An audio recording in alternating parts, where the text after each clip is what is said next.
Welcome to another edition of All Octaves with me, Val Kleinhans, where we talk music with the musicians who make it and the fans that enjoy it as well. Today, we're talking with a musician for a change, not for a change, but I'm excited about it anyway. Eli Lev is here. Eli is here because for my Rochester listeners, he's playing locally at Taco Jed on April 15th. We can't wait. Thank you so much for being here, Eli. Welcome. This is awesome. Thanks for having me, Val. What inspired you to dive into music to begin with? So I've always been writing silly songs from a very early age. My first song was my middle school talent show. It was called My White Underwear. Oh, Um, wow. Very yeah, specific. very specific. And I performed that in front of my entire middle school in seventh grade. And I think that was the peak of my career. I've been trying to get back to that moment ever since. People really loved it. Hit with the Um, seventh grade, I'm sure. It really was. But I've been writing silly songs my whole life, but just started doing the full-time music thing about 5 years ago now. Oh, okay. And correct me if I'm wrong, but you are a multi-instrumentalist, right? What do you play? Yeah, I play acoustic guitar. I play native flute, wooden flute. I picked up on Oh, the Navajo Nation when I was a teacher there. I play a little bit of harmonica, got some piano going on. I can, keep a beat on a drum. And I would call the loop pedal an instrument, actually. I use the loop pedal for my performances sometimes. oh, fun. And I was reading your bio and it said that Eli pens lyrics and melodies for everyday enlightenment, songs that resonate because they're heartfelt, earthy, and offer the wisdom that he gained through lifelong travel and self-discovery. We got a hint of this with you mentioning that you traveled to the Navajo Nation. Where in the world have you traveled to? Yeah, the world is massive. It is huge. So I have done my best to go to as many places as I have. So I went to I'm from Maryland originally. I went to University in Indiana, and then I went down to Northern Arizona, taught on the Navajo Nation for 3 years, and then I traveled in Europe and Australia and New Zealand. Ended up in Israel for about a Wow. year. So I lived in Israel for a year. Then I ended up in a small country called Andorra. It's between Spain and France. There's about 60,000 people who live there. I didn't know it existed before I was there, but it does. So I was there for another 3 years before coming back to the US. So a nice little circuit. Um, Yeah. Was there anything taking you to these places like for a reason or you just wanted to go there? yeah, so I wanted to go away from the East Coast for university to get another Mm-hmm. idea of the world. And the Midwest, I'm telling you, the Midwest is close to my heart now from spending so much time there. And so like I'm definitely looking forward to being in the Midwest again. And then I never experienced the desert. I never experienced, our indigenous population here in the Right. United States. So I was really fortunate to have the opportunity to do my student teaching down there. And then I stayed for 3 years just because I really enjoyed the culture and learned a lot and really liked the community. And then I got burned out after three three years being a teacher. So Hey, listen, being a teacher is hard, period. No matter it where you're really teaching, is. I'm sure that whatever you were doing, you were putting your heart and soul into it. Yeah, And then sometimes it becomes the most. that's I'm from exactly it. Pittsburgh, so I kind of relate to Oh, it. awesome. So You get it. it's I do get it because well, I mean, as much as I love going home when I can, I moved to Yeah, Minnesota for work, but I yeah, love going home when I can. But you're so yep. right. For some reason, people on the East Coast don't really leave the East Coast very much. Mm-mm. It's just this, I don't know what it is. Maybe it's this mentality, or it just Yeah, happens to be like you wake up and 20 years have gone by and you realize you've never left. But we don't have a lot of interaction with our native community here or the desert, the yeah, West. Like the yeah. furthest west I had been to before moving here was Ohio. I mean, for Right. crying out loud, Right. which is That's not, Midwest. I mean, Yeah. technically, I guess, It's but for, more for, West. yeah, but I mean, for us, you could throw a stone and hit it. That's how close Pittsburgh is Sure. to Ohio. But like, Sure. just to put it in perspective for people who are like, oh my God, I can't believe you've never traveled there. Well, it's really not that common for people to be able to travel the way that we have, It's or true. to have the time off to do it, to have the finances to do it. So Yeah. I am so glad that you took advantage of that. Uh, Yeah. what were you teaching in the Navajo Nation? So I was teaching eighth grade English language arts. Oh, fun. And they said, "Hey, do you want to be basketball coach?" And I said, "Sure, let's do that." And I said, "Hey, do you want to start our soccer team?" I was like, "Yeah, let's go for it." And then I ended up being an outdoor adventure leader and curriculum designer and eighth grade sponsor and just anything that they asked me if I wanted to do. I was like, "Yeah, let's do it." I should have paced myself a little bit, but I was just very Oh, excited to okay. help as much as I could. Okay, now putting two and two together, the burnout makes sense if you're doing all of that within just a span of 3 years. Yeah. That makes sense. Okay. It was a lot. It was a lot, but it was fantastic, and I wanted to keep that experience with me as I started doing music full time. So I Yeah. really kind of integrated that into my releases. The Four Directions project was my first big release, and yeah, I've been taking them with me as I go on my musical journey, which is great. Yeah. For anybody that hasn't had a whole lot of exposure to Native culture, what were some of your favorite things about it? The music being one for sure, but anything Yeah. else? No, I love that question. Yeah, absolutely. So just the different kind of approach Mm, to a lot of things. Like for instance, maybe progress isn't the highest ideal we should strive for. Maybe balance is the highest ideal we should strive for. Maybe time isn't like a past, present, future kind of construct. Maybe it's just, all existing at the same time. And, ancestors are mm. here with us, and, our future generations are also here with us at this moment, depending on what we do. So that was really interesting. It just changed my whole perspective on, the world and time and space and our place in it. So it was a lot of good lessons. And, I was there for a short amount of time, really. 3 years isn't that really that long, but definitely stayed with me and kind of shaped the rest of my life and music. Yeah, well, let's talk more about that too, because I would imagine it has to inspire some songs. It has to inspire some sounds that you experiment with, maybe even some instruments that you sort of dive into. Tell me about Four Directions and everything that maybe your travels have inspired. Yeah, so it's definitely inspired songs. One of my songs is called Long Way Back to Shanto. Shanto was the town that I taught in Arizona. And that song's about me going out in the desert with a mountain bike and getting lost and trying to find my way home again. I have another song with a native flute actually integrated into it. Song called Treason on my second album, Way Out West.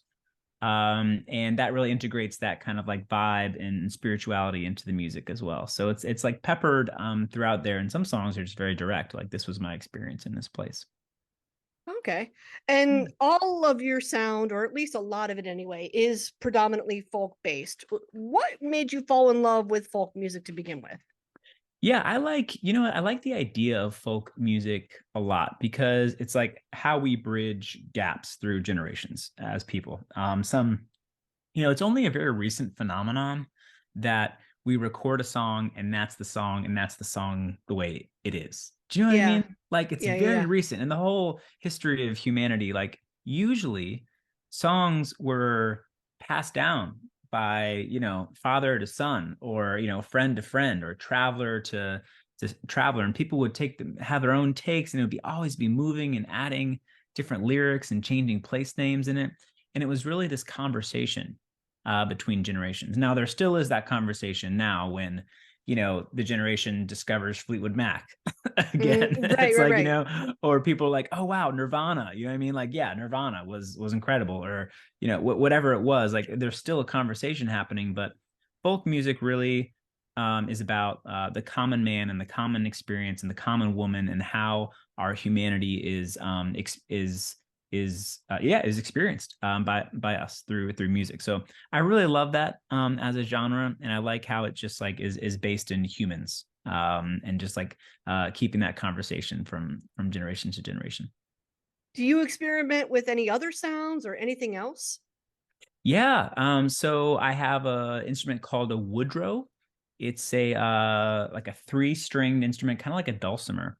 Mm. That I picked up from Asheville, North Carolina, and it's really, really fun because you can't play a note that's out of tune. It's all just in the same in the same tune. So that's really fun. And we also I kind of like mess around with something called a steel tongue pan. With Wow. it's like almost like an inverted steel drum. So instead of it being Oh, like, okay. yeah, it's like a UFO, one of those UFO instruments. Okay. Those are really fun too, to mess around with. So anything that I can make sounds and music from, I try and incorporate.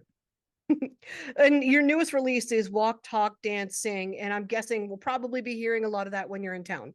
What? Tell me about that. Tell me about that release. Yeah, so Walk Talk Dancing is kind of like a pandemic mixtape. Do you remember Oh, cool. mixtapes, Val? Yeah, I do. I made some of those in the seventh and eighth grade Yes. for your crush when you're trying to give them like Exactly. subliminal messages like, hey, I like Exactly. you. Please take me Exactly. out on a date. And then you give them like, Aerosmith or something. Or at least in my case, that's what I did.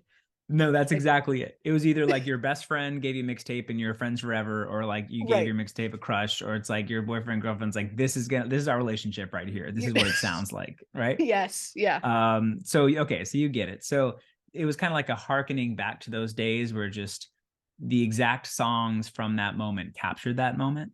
Mm, And for me as a creative, the pandemic, just like, the tour is canceled. You know what I mean? Like I'm at home, I'm going internal, I'm like going into myself, like figuring out some feelings.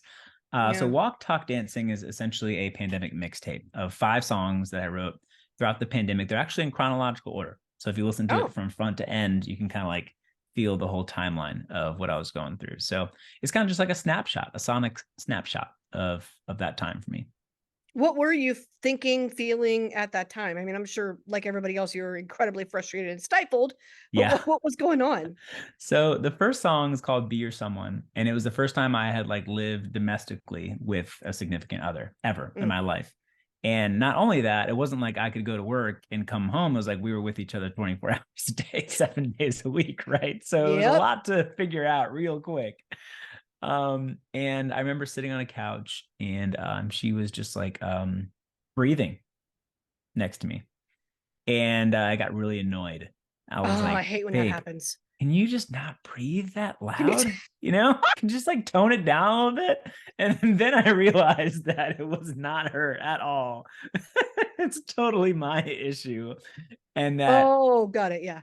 she was my someone, I was her someone. And whether we hated each other or loved each other that moment, the point is that we had to work it out. And that's what we do with people who we love, whether we're living with family or a significant other or our kids or pets or anything, like whatever, whoever we choose, like those are our Hmm. people, those are our someone, and we just got to figure it out with them. So that's Yeah. one example. One day at a time. That's all it takes. Exactly. That's it, Val. Well, so I've asked a couple of different musicians this when I've had them on the show, just in general. What are your thoughts? Yeah. Have you seen the transition from CD to streaming, and what are your thoughts on that? Because you release full albums still, Yeah. to my understanding, and Yes. most of the world is doing the opposite. Most of the world is doing here's a single, here's a single, here's a single. Maybe we'll catch you, or maybe we won't. You put a little bit more thought into that. What is your philosophy on the whole album versus streaming debate? Yeah, that's a great question. I love that. My overall philosophy is that story matters, branding matters, and that if I can create a sonic world and a landscape for my listeners and community, then I'll be more likely to keep them along step by step on that journey. It'll be a bigger Mm, kind of scope to the music. So that's why I wanted to start off with the Four Directions project. It's actually a collection of 4 EPs, 4 5-song EPs. So while I released those songs as singles to catch all of our single people out there in the single economy, as you know, mhm. each of those songs were, they call it like the waterfall method, brought together into a 5-song EP after that was ready.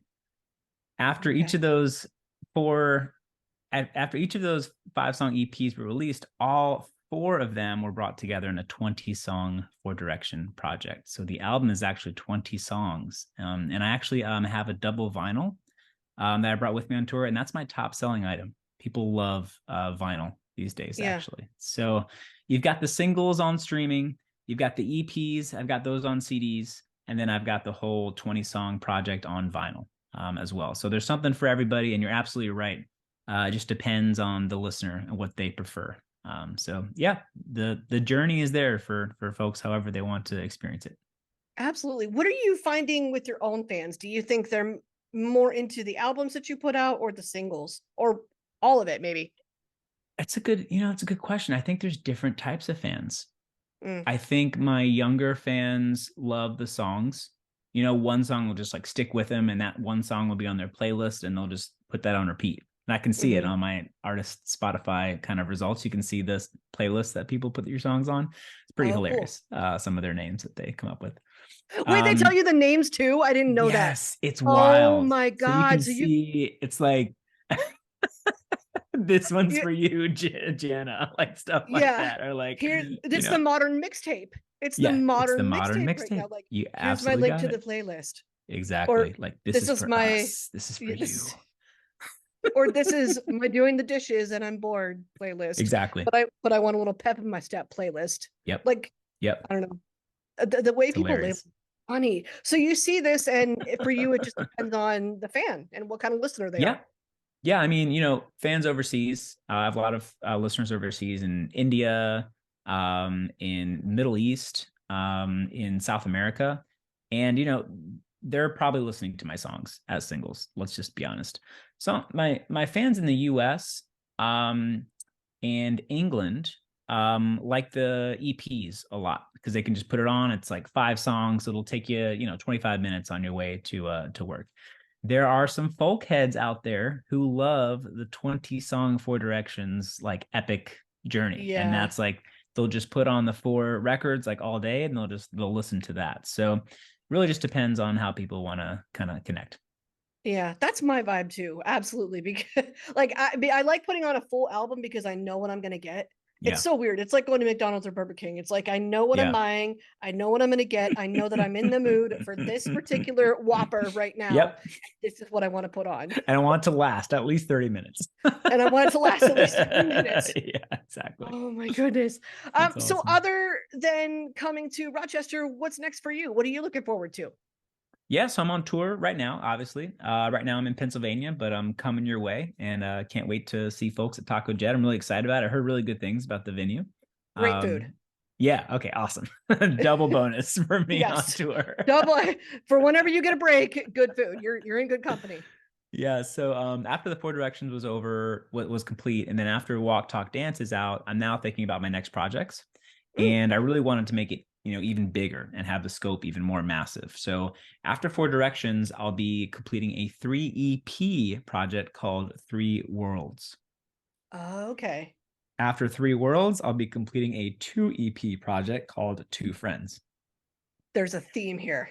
And after 2 Friends, I'll be releasing a 1 EP project called 1 Road. And then Val, dropping the mic, retired. That's it. No. For real? Yes. I think so. Yeah. Really? Yes, this Why? is it. This is the project. This is my life's work. I'm gonna make this project, and it's just like that's it. That's I'm just gonna rock it. So it's I'm good. okay.